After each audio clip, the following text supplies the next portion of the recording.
levantando el recinto del pan y la verdad. Vamos a andar matando el egoísmo para que por lo mismo reviva la amistad. Vamos a andar hundiendo al poderoso, alzando al perezoso, sumando a los demás. Vamos a andar con todas las banderas trenzadas de manera que no haya soledad, que no haya soledad, que no haya soledad, que no haya soledad. Vamos a andar para llegar a la vida.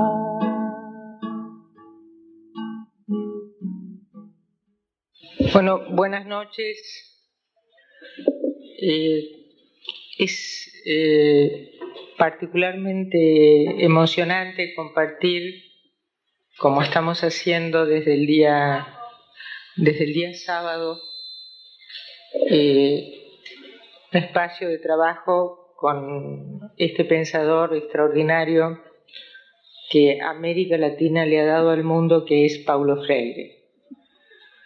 Hoy vamos a conversar acerca de un tema que tiene vigencia entre nosotros, que tiene vigencia en el mundo, que es el de los ideales, los mitos y las utopías. La propuesta va a ser: dialogamos un rato, Pablo y yo le voy a hacer algunas preguntas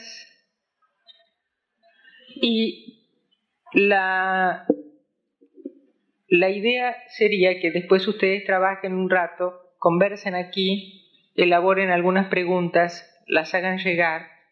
Eso va a ser material para una segunda vuelta. Y después también hay, tanto aquí como en el salón de circuito cerrado, un micrófono abierto para hacer preguntas que puedan ser escuchadas.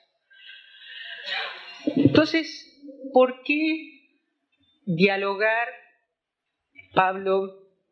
¿Por qué dialogar con ustedes acerca de ideales, de mitos y de utopías hoy? Podríamos decir que, en primer lugar, a la educación, a la psicología social y también a la política, que son ámbitos que de distintas maneras nos incluyen a nosotros dos, le conciernen estas construcciones, estas elaboraciones, que son a la vez subjetivas y sociales,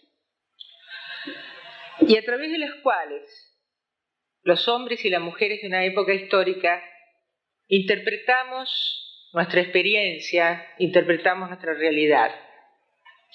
Son las interpretaciones que analizan el pasado, que dan cuenta o intentan dar cuenta del presente y elaboran hipótesis sobre el futuro, o por lo menos lo anuncian, y proponen a veces una modalidad de experiencia o de existencia futura, proponen un proyecto.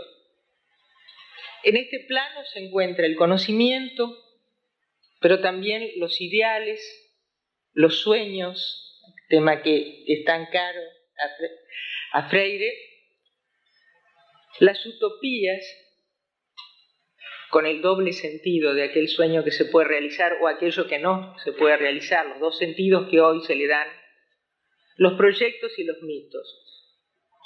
En este momento hay un profundo debate en lo que hace a la interpretación de la historia. Una historia en su dimensión múltiple, que enlaza el pasado, el presente y potenciales formas de desarrollo, y los ideales, los proyectos y también los instrumentos de análisis de la vida social están fuertemente interrogados, fuertemente conmocionados, están puestos en cuestión. La gente, todos nosotros nos preguntamos por los modelos, por los referentes. Muchos expresan, hay un vacío de referentes, un vacío de modelos. ¿Dónde encontrar un sentido? ¿Por qué esta conmoción en el fin del siglo? No creo, por lo menos, no sé, si esto es semejante a aquello que se diera al terminar el primer milenio de nuestra era, o si tiene que ver con las fantasías de los milenios. En realidad, esta conmoción en el plano de los ideales, en el plano de los análisis históricos, en el plano de los mitos y de las utopías, también básicamente entiendo que tiene una base objetiva, y esa base objetiva son los grandes cambios que han desestructurado aceleradamente el orden social y político previo, ese que era vigente entre los años 50 y 90. Cambios que, si bien no implican que hemos llegado al anunciado fin de la historia, esa utopía neoliberal, indican sí que se ha cerrado un ciclo y que un periodo histórico se ha terminado. Aquello del nuevo orden mundial no es solo una frase en el discurso hegemónico, es que en los hechos se ha gestado un nuevo orden. El derrumbe de la Unión Soviética, una de las dos superpotencias imperialistas, con ese derrumbe se configura un mundo unipolar, con la supremacía incuestionable de los Estados Unidos, a pesar de la profunda crisis que los Estados Unidos está atravesando. Y las otras potencias imperialistas, por ejemplo Alemania, por ejemplo Japón, Rusia misma, disputan el poder, pero dentro y reconociendo esta relación, esta hegemonía sobre todo. Y este cambio viene precedido por la derrota de las revoluciones socialistas, derrota que culmina con el aplastamiento de la revolución cultural china y con la muerte de Mao Zedong. Es decir, que el derrumbe de la Unión Soviética, la crisis del Este y el cambio de poder que da lugar al nuevo orden tuvo para nosotros, en nuestra experiencia, la forma de un colapso, algo que se cayó bruscamente. Pero en realidad, los habitantes de los países socialistas experimentaban ya largamente en su cotidianidad y en carne propia la derrota de las formas socialistas de poder. Y la toma del poder, el ascenso al poder de una nueva clase que era explotadora y por lo tanto era represiva, y de la que la burocracia era una de sus formas manifiestas. Entonces la instauración del nuevo orden, la hegemonía del modelo liberal capitalista, instala inicialmente, esto en los años 89-90, un discurso donde era central una ilusión,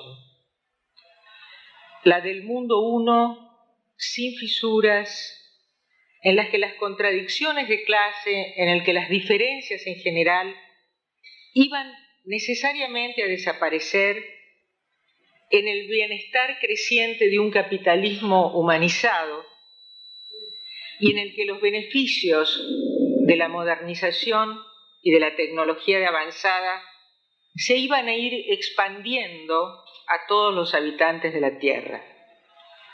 De allí es que el nuevo orden se proclama, ¿no?, la culminación de la historia y se entroniza como el único mundo posible. ¿Esta ilusión se sostiene? No, se quiebra inmediatamente en los hechos, sobre todo a partir de la Guerra del Golfo, a partir de la crisis de la unidad europea, de los millones de desocupados, de los sin techo de los países metropolitanos y del empobrecimiento progresivo de los países dependientes. Entonces, ante ese quiebre, el nuevo orden en parte cambia su discurso y nos convoca a asumirlo entonces pragmáticamente. Sería así, como asumimos que no es un paraíso, pero insiste en ser el único y el mejor mundo posible.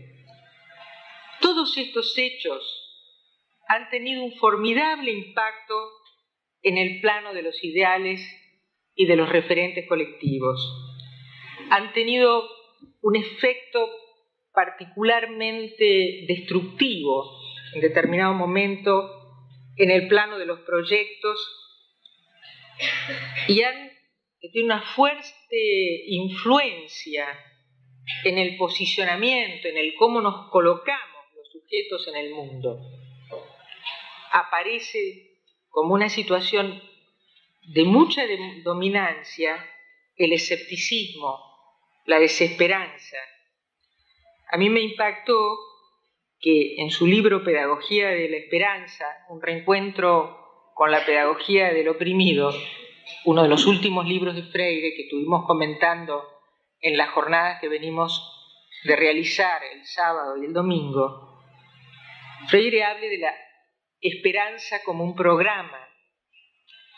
Yo recuerdo que Pillon, hace muchos años, dijo: para sobrevivir, planificar la esperanza. Y hablábamos, en plena crisis de hiperinflación, en el año 89-90, de la estrategia del escepticismo como una estrategia de poder, de dominación. También genera esta conmoción que intenté describir desde una perspectiva, que es mi perspectiva de análisis, la búsqueda de salidas mágicas, pero también aparecen esperanzas y aparecen proyectos, ¿no? Entonces, frente a estos cambios gigantescos, se abren grandes interrogantes, que yo ahora sí se los voy a hacer a Pablo directamente. ¿Estamos? ¿Tiene en este momento, en estos cambios gigantescos, tienen consistencia, tienen realidad, categorías como dialéctica, imperialismo, lucha de clases, pueblo, oprimidos, liberación, clase obrera? Se llega a decir que hasta ha desaparecido aquel sujeto del que habla el capital, ¿no? Es decir, el obrero. ¿O esto pertenece a ese pasado que algunos llaman setentista, el de los 70, el de los queridos 70, al que se quiere tanto, pero que se los aloja en el lugar de lo que ya fue, ¿no? ¿Tienen sentido todas estas categorías? ¿Y cómo aprender? Porque es cierto que un ciclo se ha terminado y que aquello no va a volver a ser como fue. ¿Cómo aprender de esas experiencias que millones de hombres y mujeres han experimentado? Es decir, han llevado adelante experiencias revolucionarias, experiencias de transformación que en un momento han sido derrotadas, que se han visto frustradas. ¿Cómo aprender? ¿Cómo no vaciar nuestra historia de ese posible saber?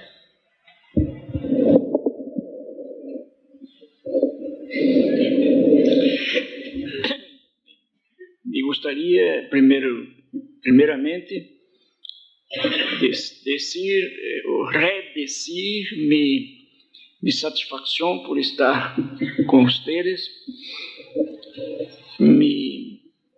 minha alegria por el desafio que tu me haces, e meu medo também, frente ao desafio.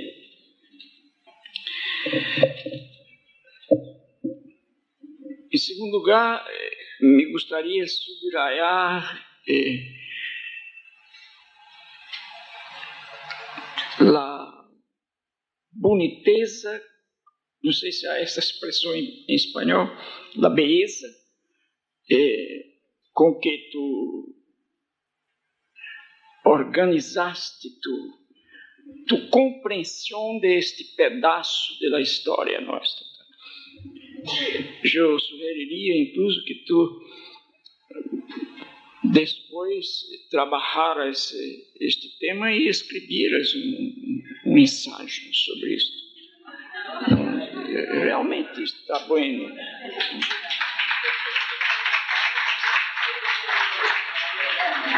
Ora, em terceiro lugar, eu direi a vocês que não sei se estarei à altura de tu planteamento, pero vou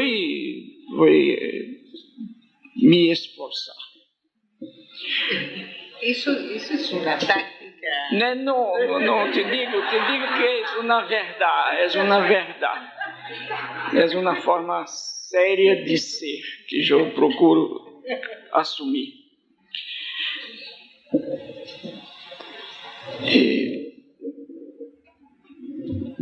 Por exemplo, quando tu perguntas, e é legítimo perguntar, eu também me perguntei muito isso.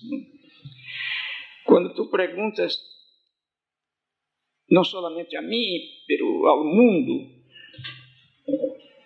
será, Paulo, que há espaço e tempo em que os conceitos de opressor, oprimido, liberação, utopia, sonho, têm sentido? Eu diria que provavelmente está havendo um certo câmbio semântico, pero não sintático. Há que não se pode separar uma coisa da outra. E vou tentar me acercar do problema. Mire, um conceito é uma tentativa de abstractizar uma realidade concreta e de abstractizar uma realidade concreta para assim envolver a realidade concreta. Quer dizer, eu não posso conceituar se não estou ancorado em lo concreto que eu conceituo. Segundo, eu não alcanço lo concreto em si mesmo, pero através da abstração que hago através do conceito. Se isto é verdade, e esta foi uma invenção socrática, mira que há tempo. Se isto é uma verdade, para que aquele conceito de oprimido já não pudera ser manuseado, usado, trabalhado, era necessário que ele oprimido houvera desaparecido. A primeira condição. Para que não houvera, para aquele conceito de opressor estivesse agora necessitando de ser reemplaçado, era fundamental que não houvera os Estados Unidos, por exemplo.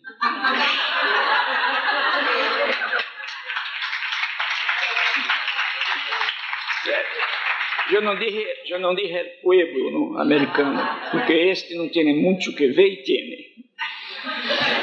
Dialecticamente tem, pero ontológicamente não. Para que a utopia, o sueño, tuvieran de ser reemplaçados por outros conceitos, era preciso também que a realidade histórico-social que nós outros hacemos e que nos hace,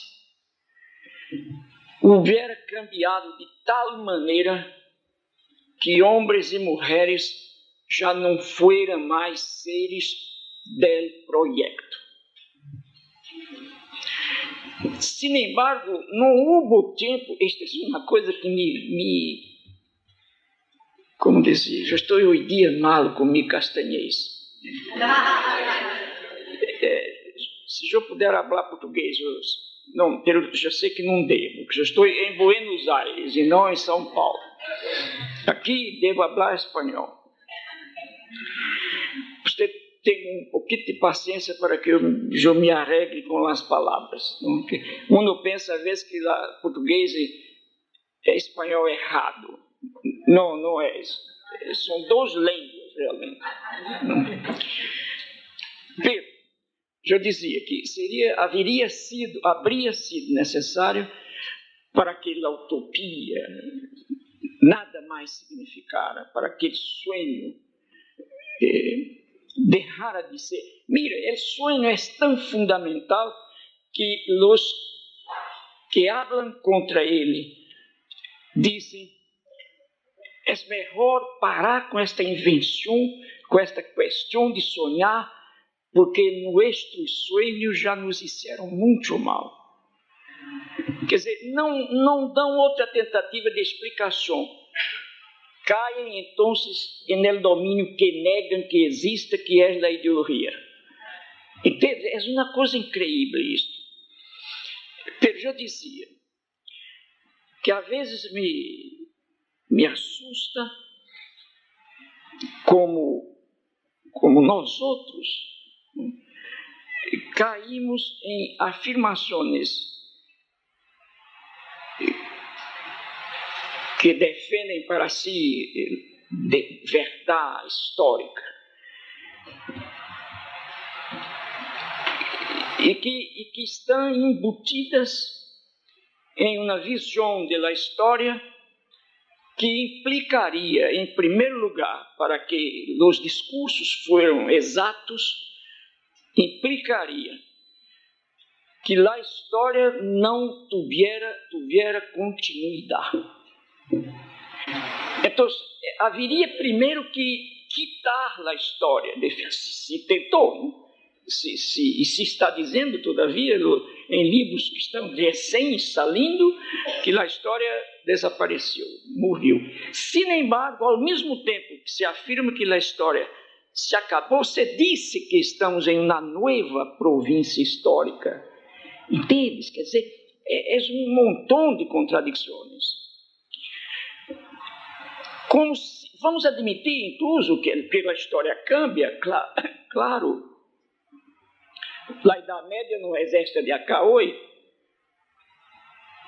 pero os cambios históricos não existem sem uma coisa chamada transição histórica.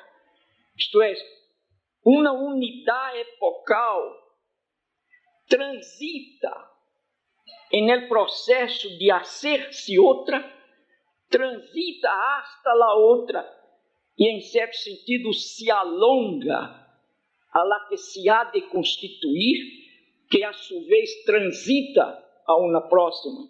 A história é móvel. A imobilização da história seria o fim. Pero a mobilização, o caminho histórico, não se hace por mais que a tecnologia apressure, não se hace em questão de 5 anos, estabelecendo-se uma província histórica em la qual os que en ella estão haveriam perdido a memória de 5 anos passados. Isto não se dá. Então, por exemplo, decir hoje, que eu não digo que tu dijiste, tu me indagaste, claro, decir hoje que não há mais classes sociais implica não sair às calles.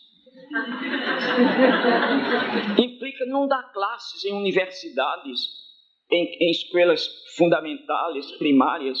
Implica em não andar de avião em primeira classe, de avião em classe turista e de bus. Implica não poder usar um jaquete com a jaqueta como essa.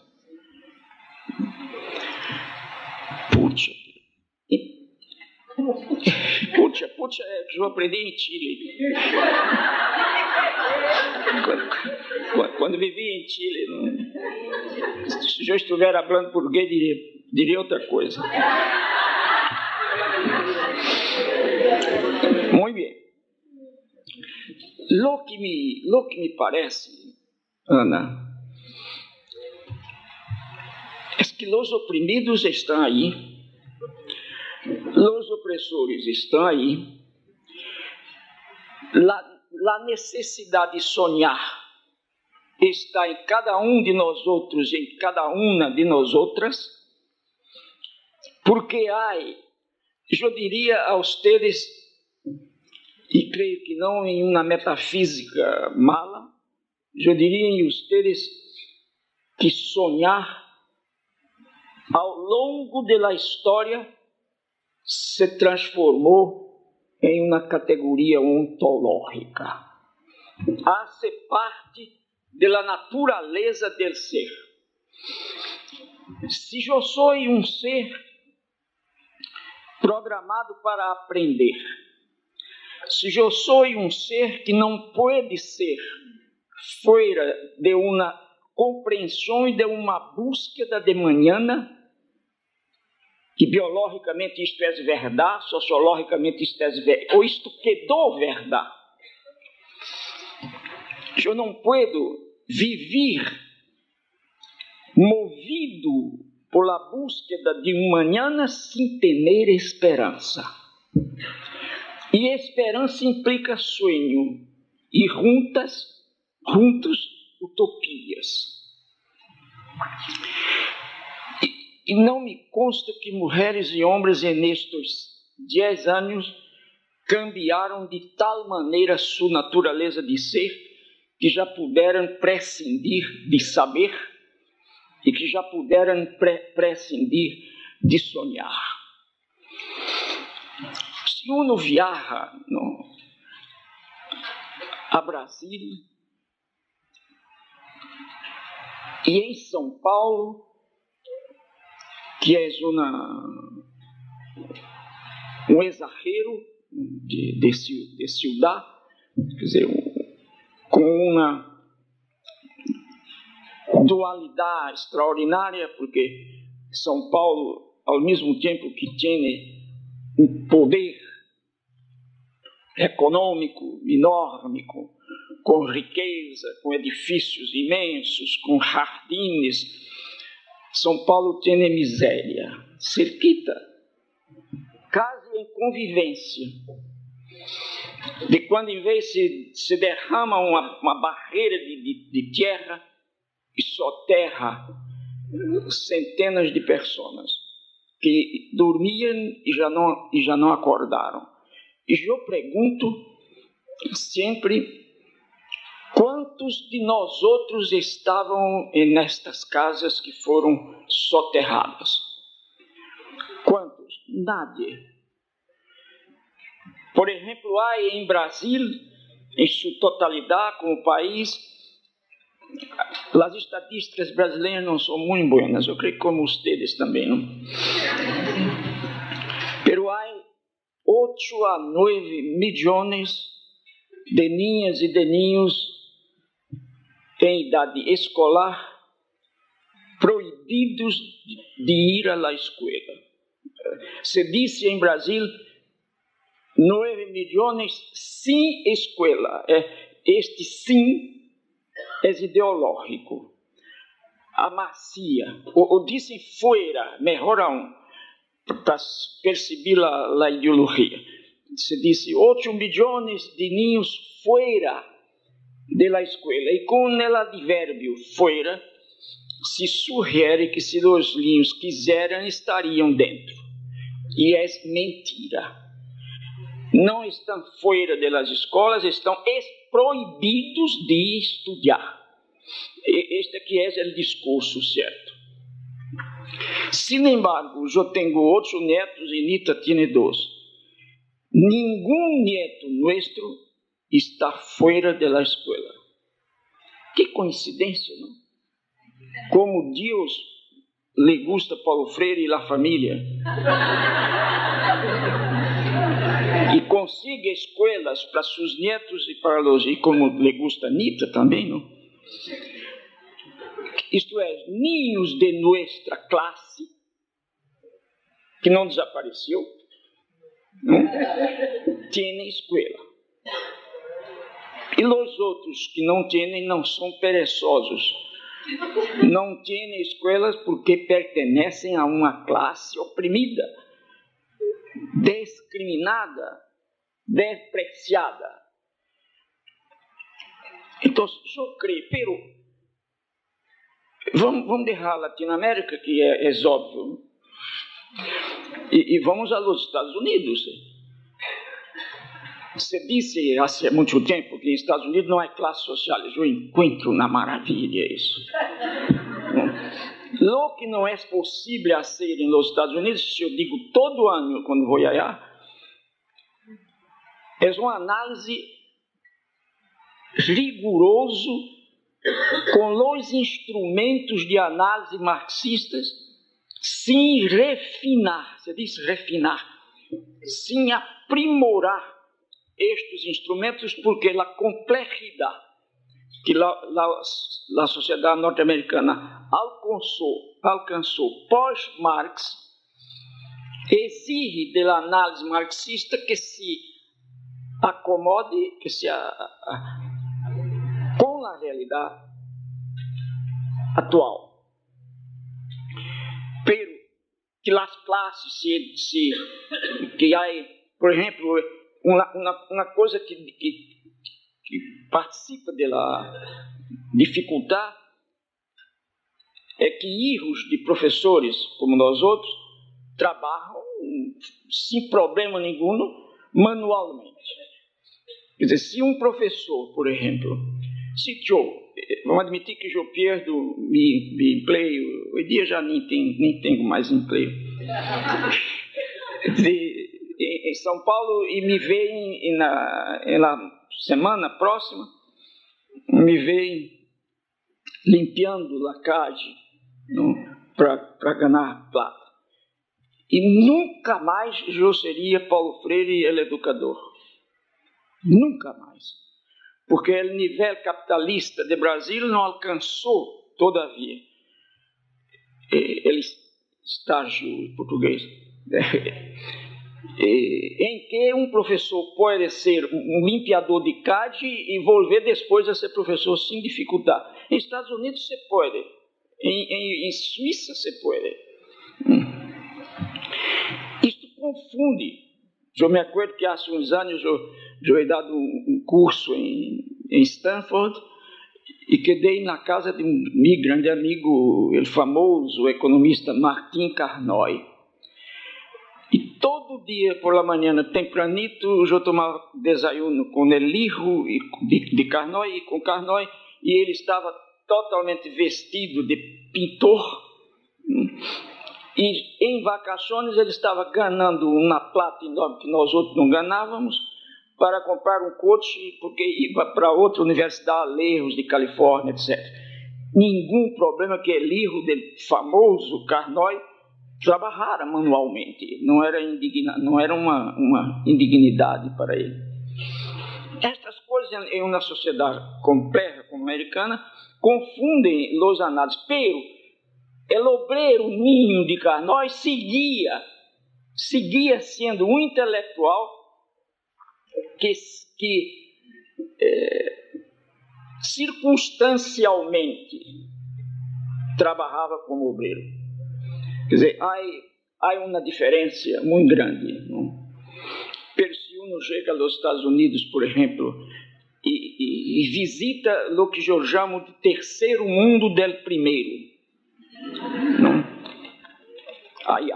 E vai a los guetos negros, e vai a la discriminação racial, convive com os chamados chicanos, que são os filhos de mexicanos, e sabe como são destratados os negros. E se pergunta, será que realmente se acabaram os oprimidos? E os opressores, porque para haver oprimidos há que haver opressores. Será que se acabaram também? Mira, se uno empieza a acreditar nisso, tem que cerrar os olhos e cerrar os ouvidos e quedar dentro de casa, enlouquece. A solução é quedar esquizofrênico, porque não habla mais. Porque não é possível, a realidade está aí. E se uno sai da análise das sociedades e empieza agora a analisar mais grandemente as relações de poder no mundo, lo que surpreende exatamente a hegemonia de um país, de uma sociedade que incluso aproveita a guerra para recuperar seu poder político através do poder militar. Então, o discurso que disse, que proclamou, isso é em mim entender, quer dizer, eu não estou aqui, nem Ana, para convertir nadie. É claro que quando eu hablo defendendo com amor e ardor minhas posições, eu tento convertir, não? Pero não perverter, não? E não imponer, não? Porque seria uma estupidez e uma contradição com o meu pensamento. O que me parece é que quando uno hace estas afirmações, aún negando a existência atual das ideologias, está sendo discursos profundamente ideológicos. Ideologicamente pretendem confundir.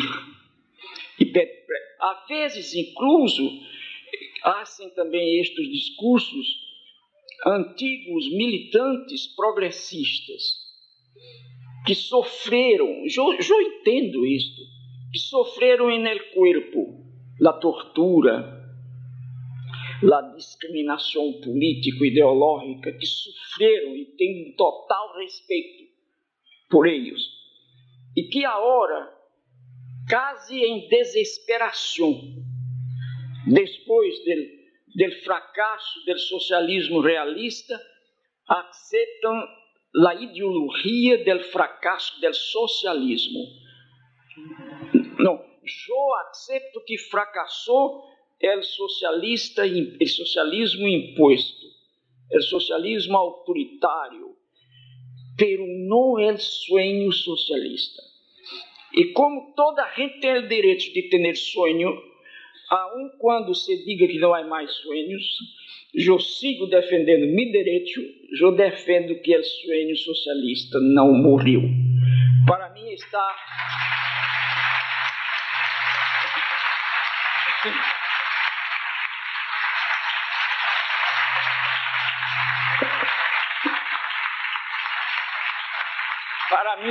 Para mim, incluso depois desta fase de estupefação, de susto, de difícil percepção e compreensão de lo que passa, este sonho vuelve E eu espero que vuelva purificado das experiências terríveis anteriores. Por exemplo, um educador popular progressista de hoje tem, a meu juízo, que está muito claro com relação à questão de esta relação dialética entre opressores e oprimidos, não pode aceitar cair nesta trampa do neoliberalismo,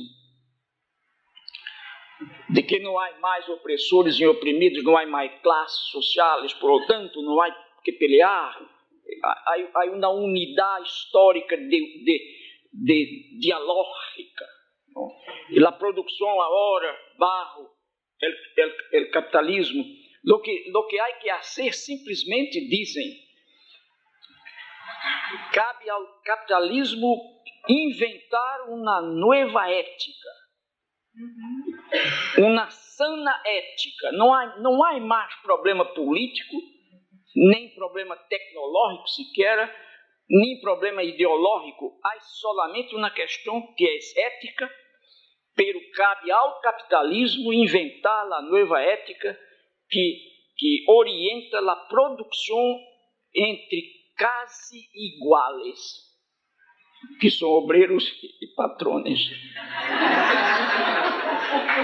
Não é isto. A ética é necessária, pero não como propriedade do capitalismo, senão nos prega mais a um. Agora, a los educadores e a las educadoras progressistas,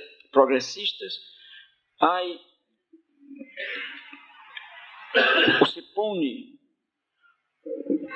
uma séria responsabilidade no campo pedagógico e político, que é exatamente a de que não sempre o que se hizo há 10 anos em termos de educação popular pode ser hecho hoje.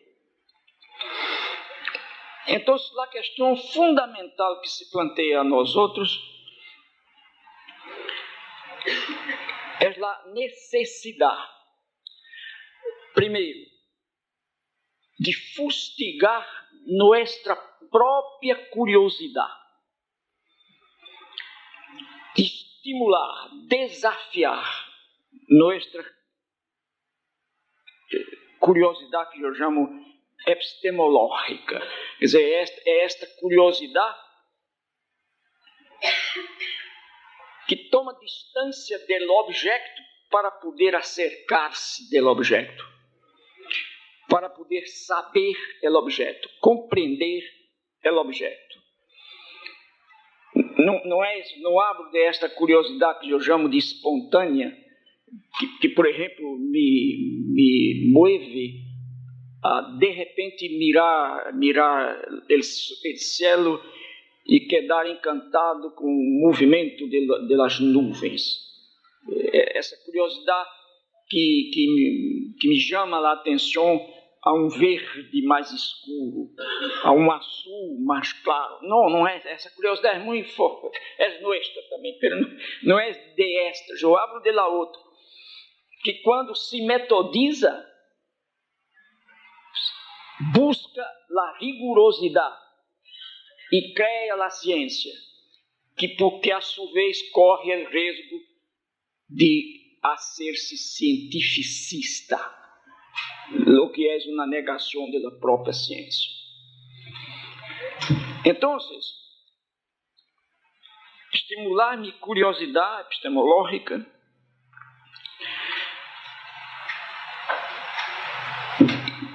empurrar-me cada vez mais, ou levar-me cada vez mais a não estar demasiado certo de minhas certezas. Ele estar demasiado certo de las certezas é uma das fundamentais características da modernidade. Marx era um moderno, indudablemente, e por ele estuvo muito certo. de sus certezas. El positivismo es moderno y estuvo siempre y sigue siempre muy cierto de sus certezas. Una de las mejores características de la posmodernidad é a dúvida, que não é necessariamente a dúvida metódica de Descartes, mas é a incerteza em que eu vivo em torno de minha certeza. E é a possibilidade única que eu tenho de ganhar uma certeza é quando não estou muito certo de la certeza.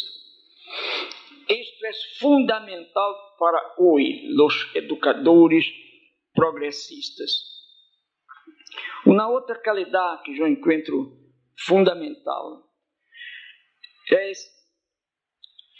insistir mais a uma hora de que 15 anos atrás.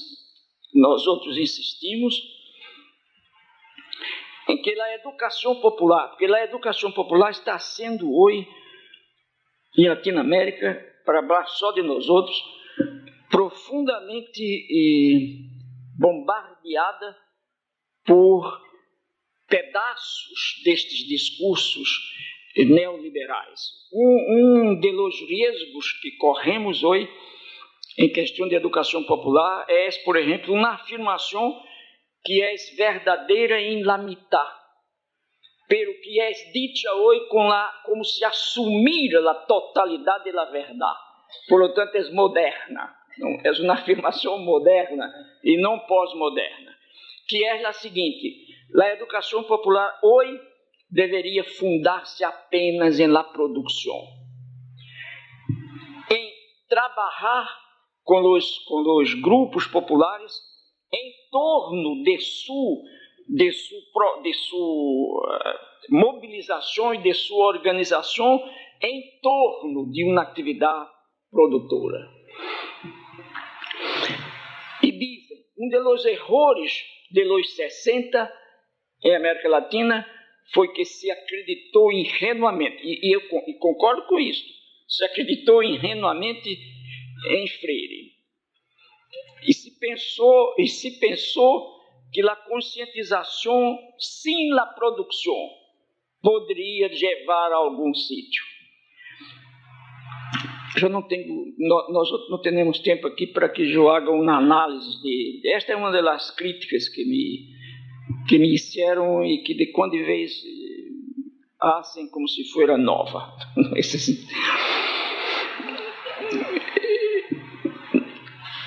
Tem que ver com a questão do escolonovismo de Freire, que é outra ingenuidade. Mi certeza é que não podemos fazer um trabalho de educação popular hoje em face a estas questões que tu planteias, que, primeiro, não esteja realmente preocupado com a questão da sobrevivência popular. Seja através de uma cooperativa disso, uma cooperativa daquilo, não importa. Quer dizer, há que haver uma preocupação com a sobrevivência popular. Por exemplo, eu não posso chegar ao Nordeste do Brasil com miles e miles e miles de hambrientos e dizer a eles: mira, vamos discutir epistemologicamente a questão del hambre. Não, o homem me mira e me diz: você tem um panzito? Eu digo: não, então vá ao inferno com sua epistemologia. Claro que tem que, se não disse, eu devo dizer. Pero, não solamente aí. Quer dizer, a questão para mim que se planteia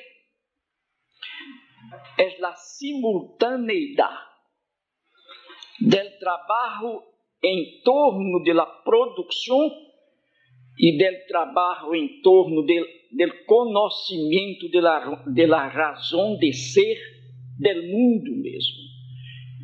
Em outras palavras, a educação popular, hoje, tanto quanto ayer, exige que não olvidemos a experiência gnosiológica, isto é, a experiência que tem que ver com conhecer o mundo. Eu repito, o homem e a mulher somos seres programados para saber. E não determinados, programados, condicionados. Não podemos viver fora desta curiosidade em torno de nós outros. Temos que trabalhar com os grupos sociais populares, discutindo temática como esta também.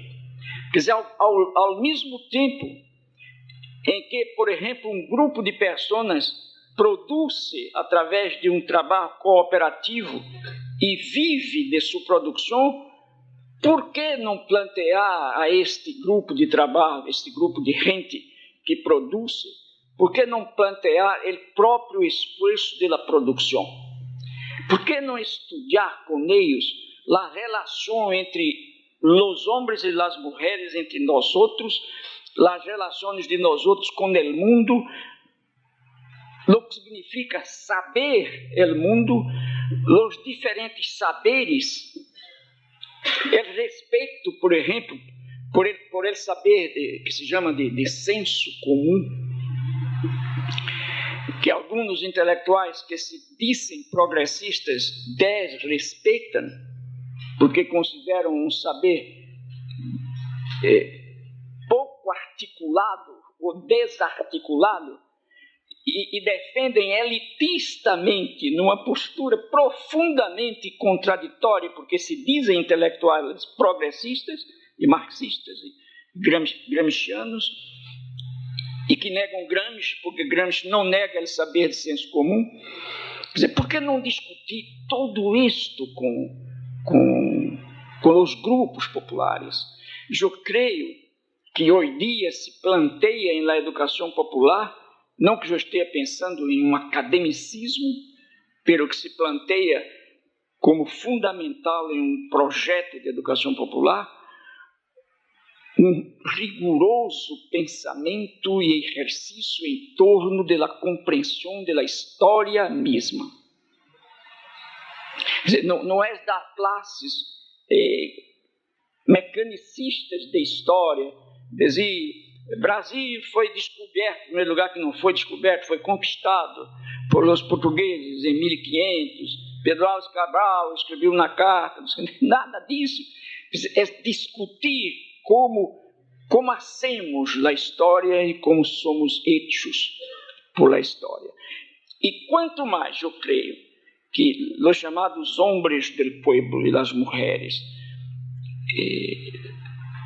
exercitem sua capacidade de compreender-se no movimento histórico, tanto mais vão compreender que este discurso que habla do sumiço da história, que esse discurso que habla do desaparecimento das classes sociais, da necessidade de não mais sonhar, que é um discurso ideológico e um discurso por ele mesmo falsificador.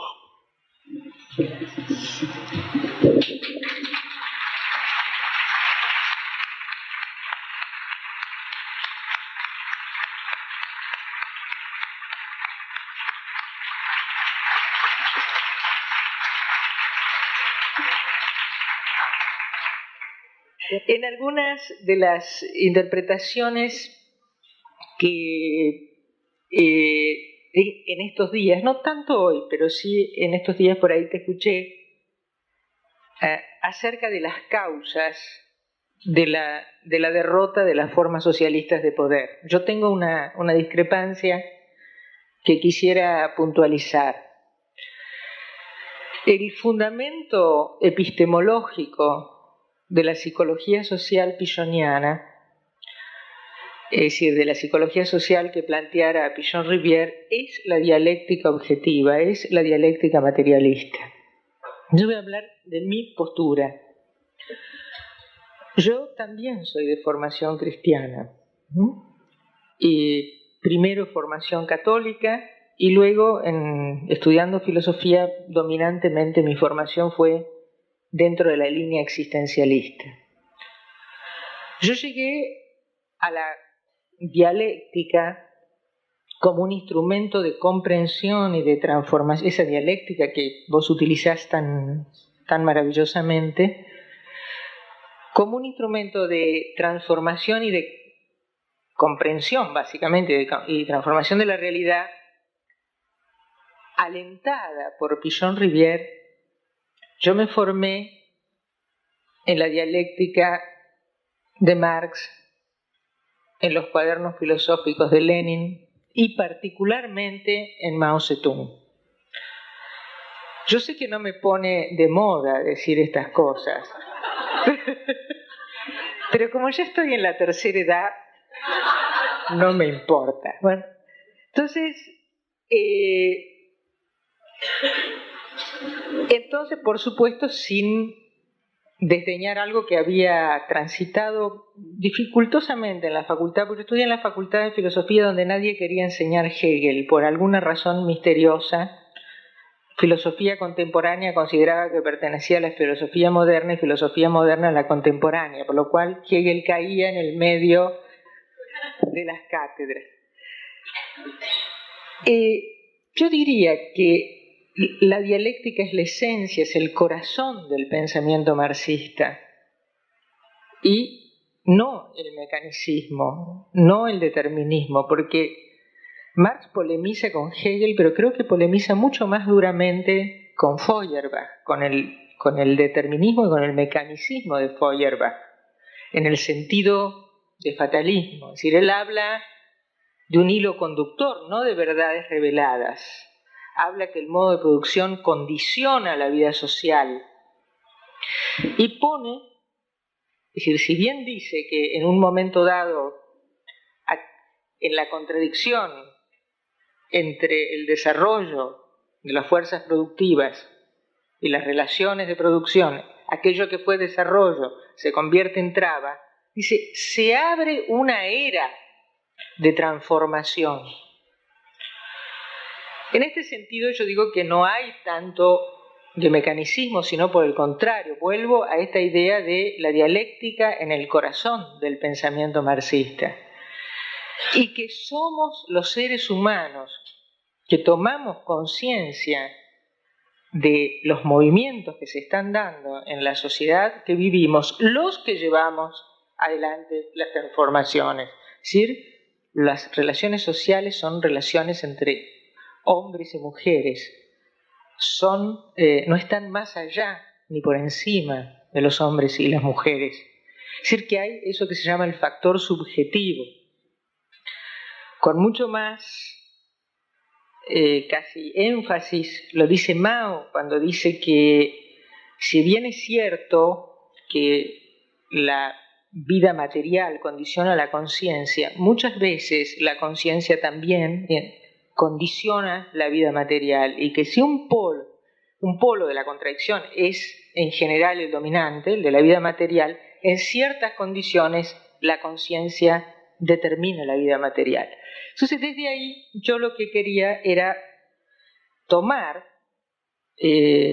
pensaba por ejemplo en algo que dijiste ayer en relación a esto, ¿no? Cuando hablabas del silencio en la tortura, ¿no? Es decir, la conciencia allí se sobrepone a la materialidad de esa situación, ¿no? Es decir, existe una posibilidad de elección, de deliberación, y ahí aparece muy fuertemente ese factor subjetivo.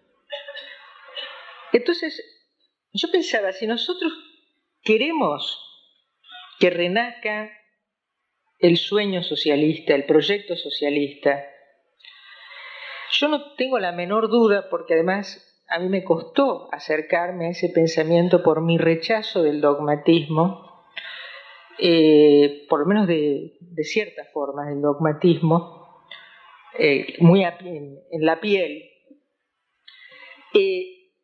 Yo creo que si bien hubo interpretaciones dogmáticas y mecanicistas del marxismo que lo llevaron en esos estados en esos países, en esos regímenes, llegaron a veces a situaciones aberrantes, a mí me importaría señalar que entiendo que eso, si bien fue muy importante, no fue lo principal. Y que lo principal fue que una revolución no agota la lucha de clases. Por el contrario, una revolución ahonda la lucha de clases. Y que ese dogmatismo y ese mecanicismo que se sentaba a esperar, ¿no?, que la historia cumpliera su ciclo, impidió comprender eso. Y favoreció entonces la derrota del socialismo y el triunfo de una burguesía que transformó sus aspectos, pero que no había dejado de existir. Y a veces, yo creo que eso es muy importante saberlo. Y saber también que a veces saber eso tampoco impide la derrota. Porque Mao Zedong lo sabía. Es decir, él lucha a través de la revolución cultural, en la que hubo excesos, en la que hubo muchas cuestiones, como toda lucha, pero fue, ¿y contra quién lucha? Lucha contra Deng Xiaoping, que eran los blancos de la revolución cultural. Lucha al punto que a mí me ha sorprendido mucho leer sobre eso. Cuando yo creía que Mao estaba sentado en su silloncito de presidente de China, en realidad estaba escondido en una cueva, porque acababan de volar el tren presidencial.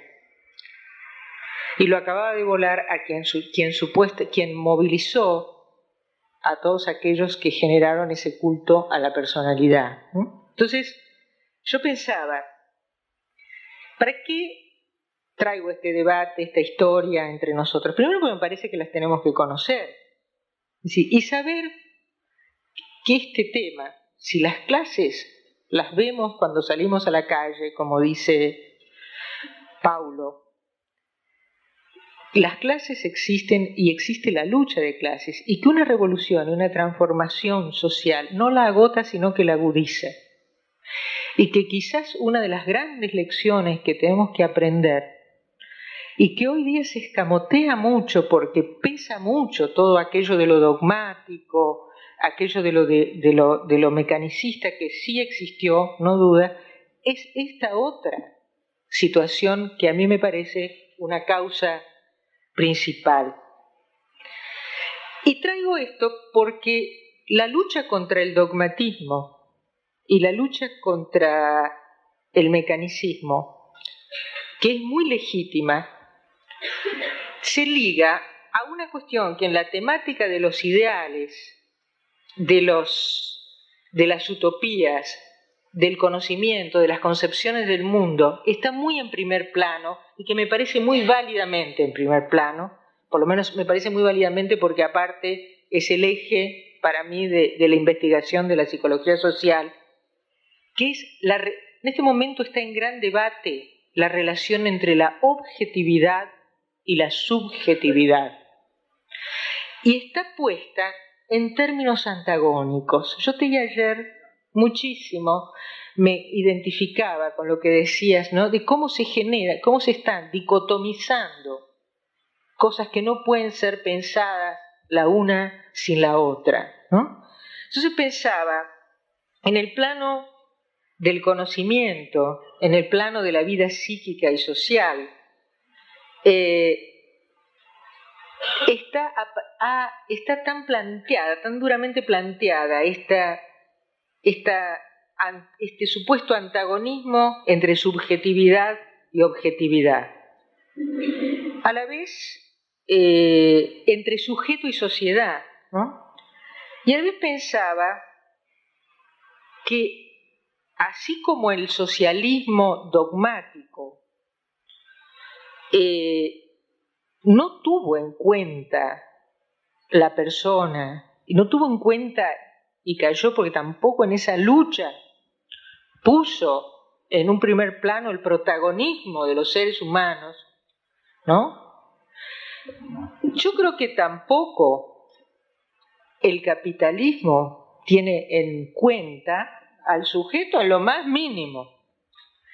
Y hoy día, en esta búsqueda de la reivindicación del sujeto, se está tomando estratégica y tácticamente un atajo, y hay una reivindicación de un individuo, y de un individuo aislado, es decir, que no hay una reivindicación del sujeto. Individuo y sujeto no son lo mismo, es decir, el sujeto es el protagonista de la historia, es el ser con otro. Y esto me parece un tema que está en los debates, por lo menos, que yo veo en el campo de la historia, en el campo de la psicología, en el campo de las ciencias sociales en general, ¿no? Es decir, que este antagonismo, subjetividad, objetividad,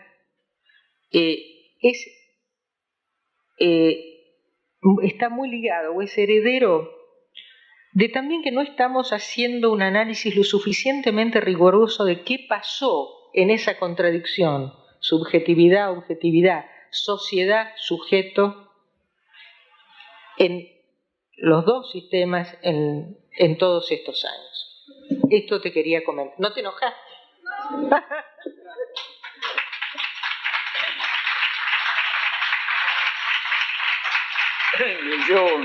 Eu sempre digo a meus amigos e a não menos amigos alunos com quem trabalho que a crítica, os reparos, as observações que uno hace a outros é sempre um caminho de profundizar o conhecimento nosso. Quer dizer, a crítica é estímulo ao crescimento. A crítica, sin embargo, deveria haver limites éticos e epistemológicos à crítica. Eu recentemente escrevi texto que sairá agora em um livro pequeno, mas dentro de mês, em Brasil. Texto pequeno que se chama Del Derecho de Criticar e Del Deber de, ao criticar, não mentir. Então, eu creio que isto é fundamental. E quienes criticam têm que provar. E não dizer que uno dijo A se uno dijo B. Não, é horrível. Por el contrário, tua observação me vai. Eu estou totalmente de acordo com tuas análises aí, totalmente, absolutamente. E me acordo que aí eu disse uma coisa que te levou a esta análise e que eu tenho repetido e que de agora adelante vou quedar mais cauteloso por causa de tua análise. É que uno, quando escreve ou quando habla, pode, porque hablar e escrever são sempre exercícios de risco. Quando uno não se arriesga, queda callado e não escreve também. E é muito, o preço é muito caro, não de quedar callado. Eu prefiro me arriesgar sempre. Por exemplo, aí eu disse lo que era malo, e repito hoje, lo que era malo no socialismo. Qual é o adjetivo que tu usaste? Mecanicista. Não era o socialismo, o sonho socialista, era o marco autoritário em que ele nasceu e cresceu. E o que é bueno no capitalismo não é o capitalismo, é o marco democrático em que ele nasceu e seguiu. E um dos erros das esquerdas foi identificar democracia com reacionarismo, com burguesismo, e socialismo com seriedade, com rigorosidade e com autoritarismo. Quer dizer, e nunca me convenci disso. Então, seria realmente simplismo se eu quedara solamente aí. Eu creio que tu aprofundizaste a análise buscando uma razão, outra também, para ele chamado fracasso. Ademais de razões provavelmente econômicas, uma série de outras. Esta que tu has dado, que se alonga, que se prolonga, e nesta outra, por exemplo, profundamente mecânica, de que a luta de classes, em lugar de seguir, que a revolução não la termina, a revolução la profundiza, como dijiste, e cambia a qualidade da luta, por exemplo, mas não la termina. As contradições, nenhuma revolução poderia jamais poner um ponto final nas contradições. Ela tenta superar as contradições antagônicas, mas as outras seguem. Isso é uma lição de mal também. Pero este prolongamento que implicava uma concepção e uma compreensão mecanicista da história, a sua vez produzia o autoritarismo. Quer dizer, em última análise, é a mesma coisa da relação dialética entre a causa e o efeito. Quer dizer, o autoritarismo necessariamente emergia desta compreensão falsa e mecânica da história. E ao emergir desta concepção, reforçava esta concepção. Quer dizer, havia então uma espécie de dupla ajuda, de concomitante ajuda.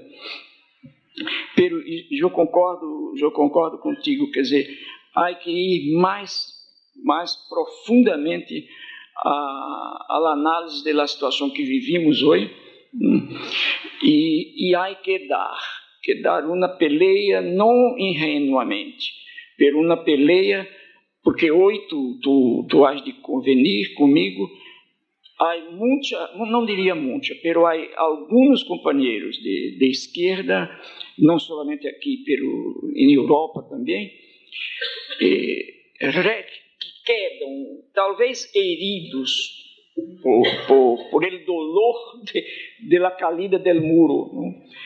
Quedam profundamente metidos em uma espécie de gueto ideológico, em el qual reativam diariamente o stalinismo autoritário. E esta reativação, eu tenho isso em Brasil como um hecho normal, entre certos movimentos políticos, umas minorias muito sábias, que muito historicamente atrevidas também, que se arriscam e que, às vezes, conseguem um certo poder dentro dos movimentos e que são profundamente autoritárias, né? Profundamente na luta sindical, em todo tipo de luta, profundamente autoritária.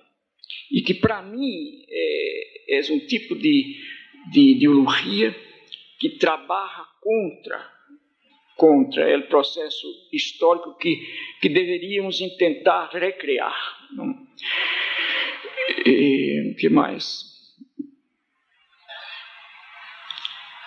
Sim, duas palavras solamente a respeito de este mecanicismo de que Marx tem pouco de culpa. Quando eu conosco um livro extraordinário de uma ex-discípula de Marcuse e depois hoje dia, ela morreu 2, 3 anos depois que Marcuse morreu. Ela foi aluna de Marcuse e isso, uma tese, eu a conheci personalmente. Escrevi uma tese em Alemanha com barra a orientação de de Habermas, e depois publicou como livro. É um livro extraordinário para quienes queiram, e que não foi traduzido, lamentavelmente, para espanhol, todavia. Vou sugerir siglo XXI. Ou se vocês têm alguma possibilidade aqui em Buenos Aires.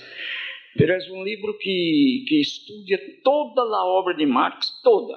Ela apanhou todo de Marx, obviamente iba a Hegel de quando em vez, e estudou as duas vertentes fundamentais que Marx se abre em seu pensamento científico e filosófico. De um lado, é o caminho realmente dialético, em que ele supera toda possibilidade de uma caída em qualquer mecanicismo, em qualquer tipo de determinismo. Do outro, alguns momentos em que ele abre certas ventanas, não portas, mas certas ventanas ao mecanicismo, ao determinismo histórico. Então, por isso é que eu digo, ele não é definitivamente responsável, pero tem, como qualquer pensador, tem um momento em que ele possibilita uma interpretação mecanicista. Esta interpretação mecanicista é exatamente a interpretação da história em la qual o futuro não é problemático. Quer dizer, no momento em que uno compreende a história como mecanicistamente, em que o futuro não é um problema, sino que o futuro é pré-determinado, quer dizer, o futuro, em lugar de ser um dado dando-se, é um dado que vai ocorrer. Quer dizer, de aí que muita gente haja perdido a visão histórica do socialismo e haja dito, viene de qualquer maneira. Eu dizia sempre, meus amigos, mira, se o socialismo viene de qualquer maneira, vamos quedar em casa à espera. Por que pelear tanto? Por que sacrificar-nos tanto? Não, vamos quedar aqui porque ele vem. E esperamos, temos uma música linda quando chega, etc. Não é isso. Eu dizia, o imperialismo, ou o socialismo, vem se nós outros o construímos, hacemos venir. Senão não vem. E eu creio que, no momento, isto me parece que deveria ser tema de uma educação popular, e no momento em que uno passa a compreender e a viver a história como um tempo de possibilidade, e não mais como um tempo de determinações, aí então o rol da subjetividade se impõe. Quer dizer, e no momento em que a história é possibilidade, minha prática é também possibilidade, e eu tenho que ter uma consciência crítica de minha própria prática, e essa consciência crítica me desafia permanentemente a não sair da compreensão possível ou da história como possibilidade. Quer dizer, e aí não é possível determinação. E o autoritarismo tenderia, quer dizer, eu não quero também agora, depois de tanto esforço, a ser um discurso profundamente idealista, não? E dizer, neste momento adelante, nossa consciência cria uma história diferente, porque cria, pero não cria. Quer dizer, eu creio que Mao Tse-tung, incluso, foi um dos que melhor compreenderam esta dialética da consciência e do mundo, e Gramsci também. Não? Eu diria Marx também, pero eles viram melhor para mim que o próprio Marx. Ok, então estou contigo, hein?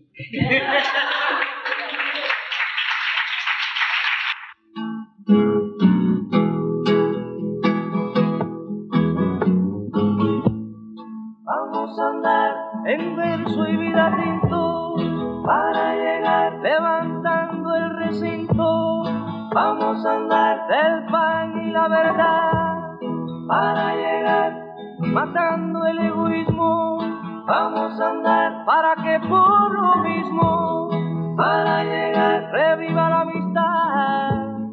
Vamos a andar hundiendo al poderoso para llegar alzando al perezoso. Vamos a andar sumando a los demás para llegar con todas las banderas. Vamos a andar trenzadas de manera para llegar que no haya soledad. Vamos a andar para llegar. Em primeiro lugar, eu creio que não há, é uma lástima, não há tempo para cobrirmos esta quantidade toda de perguntas. E, em segundo lugar, me gostaria fazer uma invitação, que me parece que incluso é óbvia, para que tu também recontestes, não somente eu, não é? Porque estamos trabalhando juntos e tu podes contribuir. E aí eu vou tentar dizer, incluso podemos os dois, a uma e a outra, dizer algo sobre uma mesma pergunta, não? Para concordar, discordar, ampliar, etc.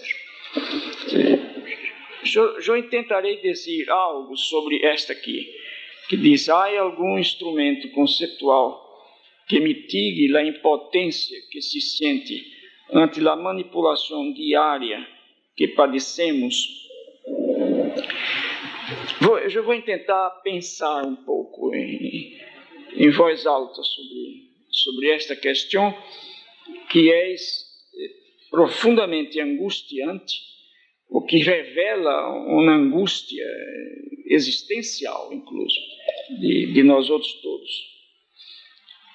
Quer dizer, quienes experimentam a realidade violenta da explotação, ora diretamente como objeto direto da explotação, ora indiretamente, pero comprometidamente com aqueles e aquelas que são indiscriminadamente explotados e violentados. Quienes têm estas experiências, que eu creio que todos e todas que estamos aqui temos esta experiência. Esta situação de impotência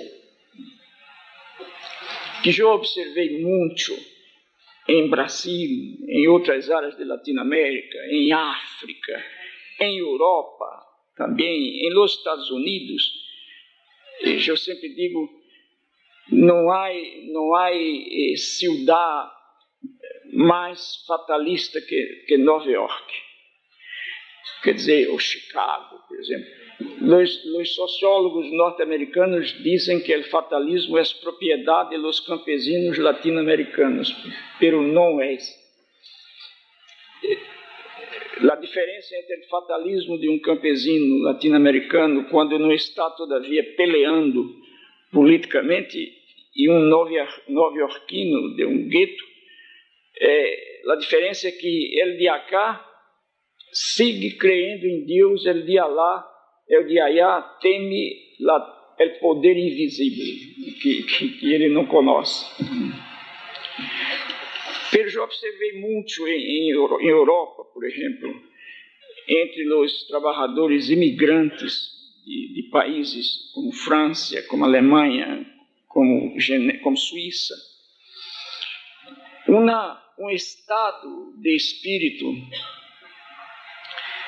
que oscilava entre uma total sensibilidade ou sensação de impossibilidade, de incompetência para hacer algo, para pelear, para lutar. e uma tendência necessária para a acomodação. É um estado de espírito que eu chamava de anestesia histórica. É decir, é como se não houvera tomado uma forte dose de anestésio, pero de natureza histórica. Eu tomo e quedo insensibilizado para o que passa, porque precisamente sigo na história, minha tendência é conseguir uma explicação para minha apatia que seja menos dura do que minha necessidade de huir da peleia. E então eu invento razões para minha anestesia. Lo fundamental para mim é encontrar a possibilidade da ação comprometida de natureza política. Tu contestas outra hora. Acá dice, ¿qué conductas son esperables en un sujeto que vive cotidianamente en situaciones de vertiginosidad que no le permite pensar esas condiciones y pensarse en ellas? ¿Qué hace que la modalidad del tiempo hoy sea tan vertiginosa? Tomé esta pregunta porque tiene bastante que ver con nuestra actividad psicológica. ¿Qué hace que la modalidad del tiempo sea hoy tan vertiginosa? Es decir, el vértigo, la vertiginosidad, es la modalidad temporal de la crisis. Es decir, donde se desestructuran, reestructuran y vuelven a desestructurar distintas formas de la vida social. ¿Qué conductas son esperables en una persona que vive cotidianamente en situaciones de vertiginosidad que no le permite pensar en esas condiciones y pensarse en ellas? Bueno, es una conducta empobrecida, es una conducta de pérdida de sí mismo, ¿no?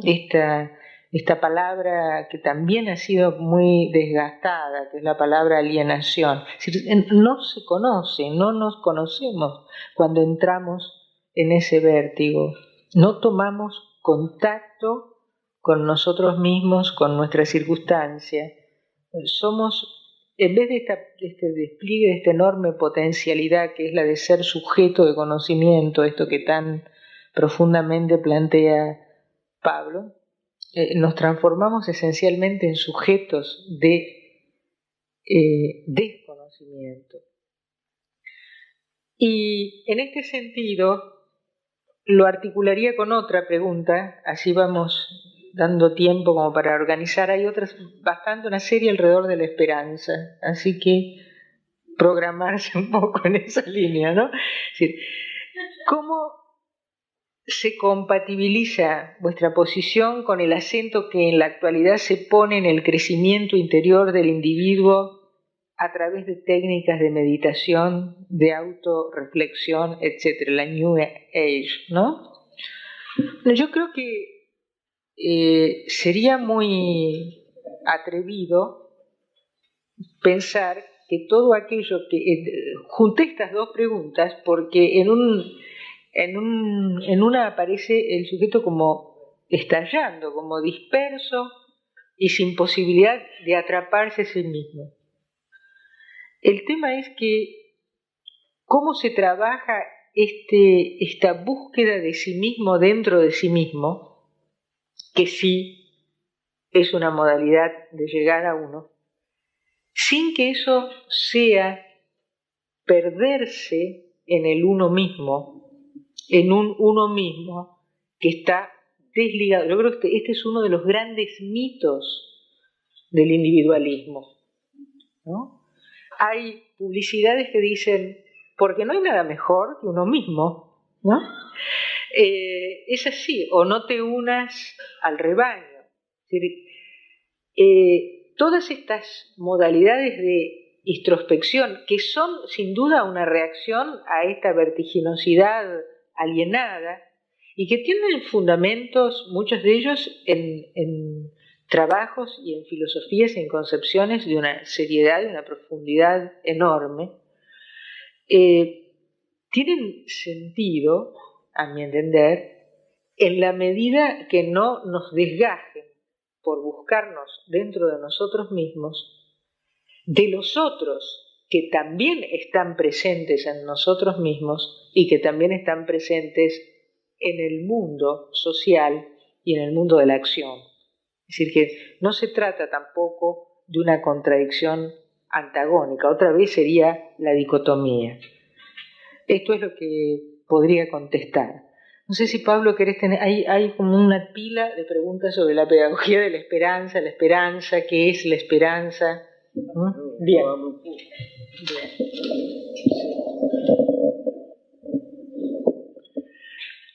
Aí eu dizia ao outro grupo antes de aí, que quando eu estava escrevendo este livro, Pedagogia de la Esperança, e no começo eu pensava que estava trabalhando em um novo prefácio a uma nova edição da Pedagogia del Oprimido. E durante o processo de escrever o novo prefácio, eu terminei por escrever um novo livro, quer dizer, o que seria prefácio se transformou em um novo trabalho, em um novo livro. É interessante, incluso, o processo em que um livro hecho, elaborado, vivo, independente já de seu autor, porque a história de los livros é sempre assim. É livro que não consegue despedir-se, que não consegue marchar solo e ganhar sua maioridade, é um livro medíocre. De maneira geral, os livros que se assumem, que se afirmam, em certo momento se despedem de los autores e os autores passam a depender de eles. É bonito este processo. A Pedagogia del Oprimido está traduzida, que minha memória não me engane, em cerca de 28 línguas. E às vezes nunca me pediu permisso para ser traduzida, não foi traduzida, ela se impôs ao Oriente, ao Ocidente, a todo sítio. E eu estava em convivência com este livro, novamente, não? Em reconvivência com o livro, porque eu não poderia escrever sobre este livro sem releê-lo completamente. E eu fazia isto quase morbidamente. Me questiono, e quando uno leia este livro, creio que vai descobrir isto, é que eu não trato a esperança de uma maneira ingênua. É dizer, que uno grita, sou esperançado, e o mundo cambia. Não, eu trato a esperança de forma crítica. Em primeiro lugar, eu parto de que não é possível viver sem ter esperança. Isto é, por causa daquela questão de que eu falei no começo de nossa conversa aqui esta noite, quer dizer, na medida em que nós outros não podemos estar no mundo a não ser perseguindo um amanhã, um futuro que temos que criar e não que esperar, não é possível fazer isto sem, de uma forma ou de outra, ter esperança. Pero, no momento em que eu, porque sou homem, sou um ser humano, cuja vocação, cujo destino, não é nesse sentido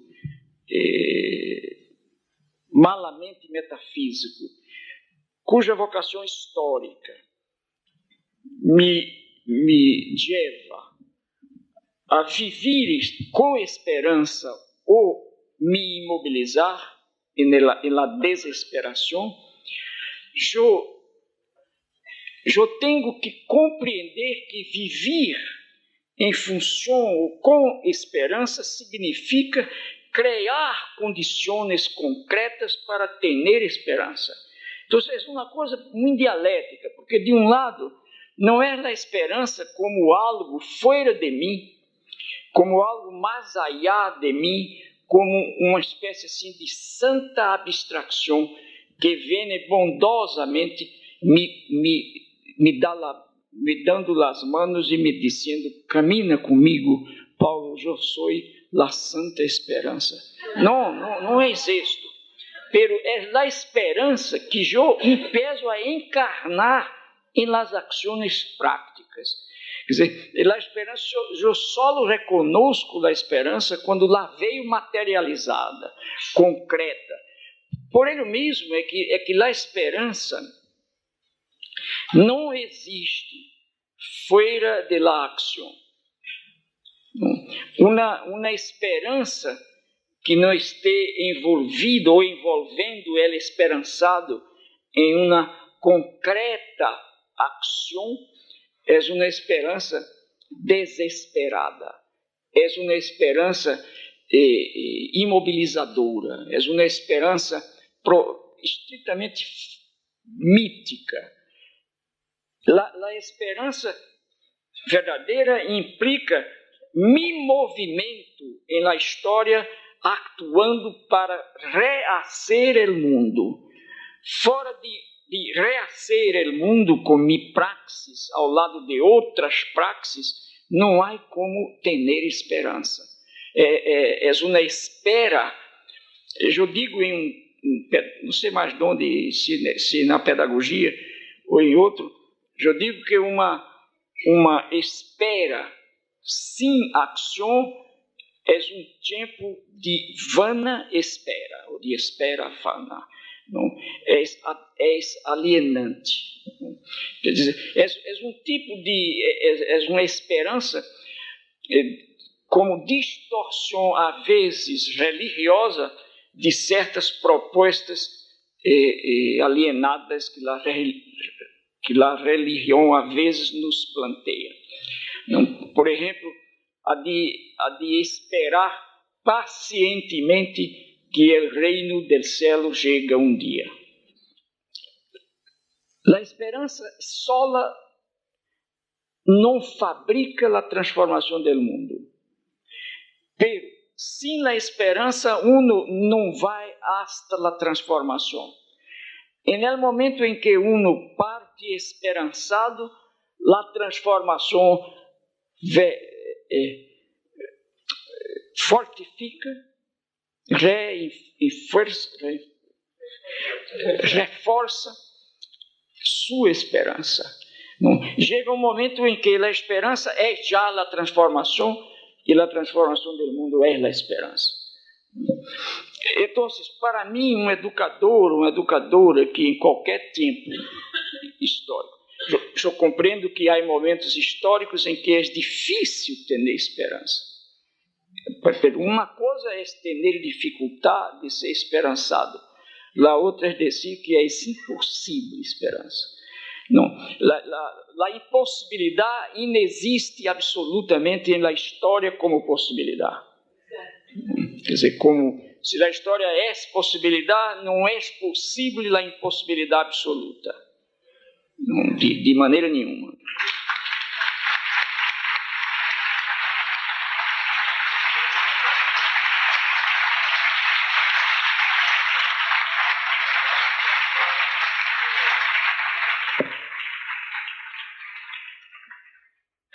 Hay una pregunta sobre tu concepción pedagógica y lo que está sucediendo hoy en el plano del poder y de los medios de comunicación de masas, que son un código, una sintaxis, una semántica tan distinta de aquella con la que en determinado momento trabajaste, ¿no? Entonces, esa sería una de las preguntas. La otra es divertida. Esta es seria, la otra es divertida. Mire, la cuestión de las comunicaciones de masa es una cuestión, como de modo general outras tantas, é uma questão eminentemente política e não tecnológica. Se uno resuelve a questão política, a tecnológica já está aí, já está resolvida. Quer dizer, eu também digo, por exemplo, em Brasília, às vezes discutindo que o problema pedagógico do Brasil e de qualquer parte do mundo é um problema político. Quer dizer, os pedagogos já sabem muito bem o que devem fazer. Agora, a questão é a decisão política de fazer ou não fazer. É uma questão de poder. E parece tão dramática esta questão. Quando uno, por exemplo, prende, se diz, a televisão, não, e que empieza a ouvir e a ver os noticiários. Por exemplo, não? Os noticiários, eu não sei se vocês já repararam isso. E quanto mais refinado o poder, mais esta coisa se refina também, e no jornalismo. E chega um momento em que os periodistas de televisão fazem isso sem saber a força ideológica que tem isto. Por exemplo, o fundamental nestes noticiários de televisão, por exemplo, é pulverizar o noticiário. Isto é, tu mostras uma Misses Brasil, que ganhou o primeiro lugar, é uma Miss de São Paulo, bonita, tuvo 5 centímetros de cintura, não sei. Que é isso? E a próxima notícia é um terremoto em Japão. Sale de terremoto e habla de uma huelga de professores em Paris. Isto é, a pulverização de notícias que não facilitam uma compreensão de globalidade. Quer dizer, a pulverização escinde, fragmenta e não ajuda a retotalização do objeto escindido, sem o qual não há conhecimento, por parte do espectador. É fantástico isso, como técnica de dominação. Não? Eu assisti a um seriado, se diz, não? Aquela hecho por la Globo, sobre o poema maravilhoso de um grande poeta pernambucano de Recife, se chama Cabral de Melo Filho, João Cabral de Melo Neto, e que é um poema chamado Vida e Muerte Severina. É a história trágica de la vida de campesinos no nordeste de Brasil, e aqueles eram de Pernambuco, de Recife. O poema é esse em si, uma coisa extraordinariamente bonita. E na televisão Globo isso perfeitamente bonita, como imagem. Se pensava que um tratamento estético em alto nível anularia a natureza política do objeto estético. E se viu que não. Isto é, o poema traído a la tela, ao telão, quedou mais forte que quando em palavras. Sobretudo, precisamente por causa do tratamento estético. Então, se descobriu aí nessa experiência que o tratamento estético é fantasticamente importante para a comunicação e para o convencimento.